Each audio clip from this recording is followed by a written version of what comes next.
नमस्कार दोस्तों, मेरा नाम है मनीष कुमार। आप सभी लोग को बताना चाहता हूं साथियों कि आकाश आनंद और चंद्रशेखर आजाद में हमेशा नोक जोक जो है वो होता रहता है। आप सभी को बता दूं कि बसपा सुप्रीमो मायावती जी भी इल्जाम जो है वो भीम आर्मी के चीफ चंद्रशेखर आजाद पे लगाती हैं, और उसके साथ साथ आपको बता दूं कि आकाश आनंद जी भी चंद्रशेखर आजाद पे कोई ना कोई इल्जाम दे ठोकने पे वो नहीं चूकते। आप सभी को बता दूं, लेकिन जब भीम आर्मी के चीफ चंद्रशेखर आजाद से पूछा गया कि आकाश आनंद जी को लेकर आप क्या बोलते हैं, तो उन्होंने कहा कि अभी वो नादान है, और नादान के साथ साथ जब भी मेरा भाई कोई अगर तरक्की करता है, अच्छी बातें बोलता है, मुझे देखकर बहुत खुशी होती है।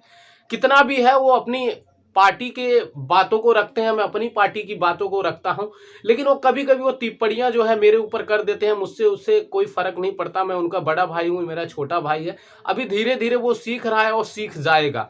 ये भीम आर्मी के चीफ चंद्रशेखर आजाद का कहना है। अब वहीं पे आपको बता दूं कि आकाश आनंद से अगर कोई पूछा जाता है, तो आज से कुछ समय पहले उन्होंने कहा था, कौन चंद्रशेखर, इस तरीके से वो बात करते हैं। तो कहीं ना कहीं आपको बता दूं कि आकाश आनंद जी जो है वो बसपा सुप्रीमो मायावती जी के वो भतीजे हैं, और भीम आर्मी चीफ चंद्रशेखर आजाद जी जो है वो जमीन से उठे हुए लोग हैं।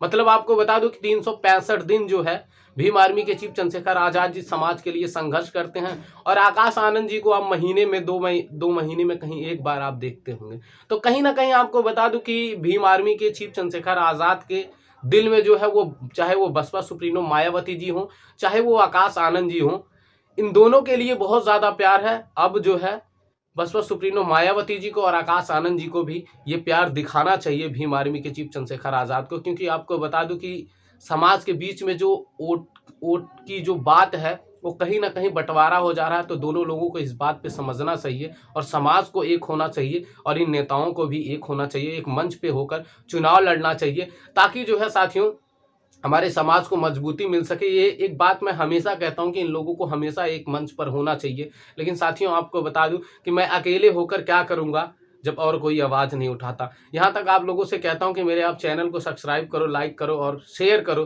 तो बहुत कम ही लोग आप लोग शेयर करते हैं। तो कम से कम समाज का बच्चा अगर आप लोगों के लिए, समाज के लिए अगर कुछ कह रहा है और समाज को जोड़ने की बात कर रहा है, तो साथियों आप लोगों को मेरा हौसला जो है वो बुलंद करना चाहिए। और आप सभी को पता है कि मैं मौत से बचकर आया हूं आप लोगों के बीच में, और आप ही लोगों से मदद भी मांगा था। ऐसा कुछ नहीं है कि मैंने आपसे मदद नहीं मांगा, और बहुत सारे भाई जो थे वो मेरी मदद भी किए थे, इसके लिए भी बहुत बहुत धन्यवाद। लेकिन आप लोगों से मैं रिक्वेस्ट करूंगा कि आप लोग मेरे चैनल को सब्सक्राइब करते रहें साथियों, शेयर करते रहें। ये आप लोगों से रिक्वेस्ट रहेगी मेरी। तो आप लोगों से भी मैं कहना चाहूँगा कि इन नेताओं को एक मंच पे आने के लिए आप भी रिक्वेस्ट करें, आप भी इसके लिए आवाज़ उठाएं, क्योंकि आपको बता दूं कि हम हैं।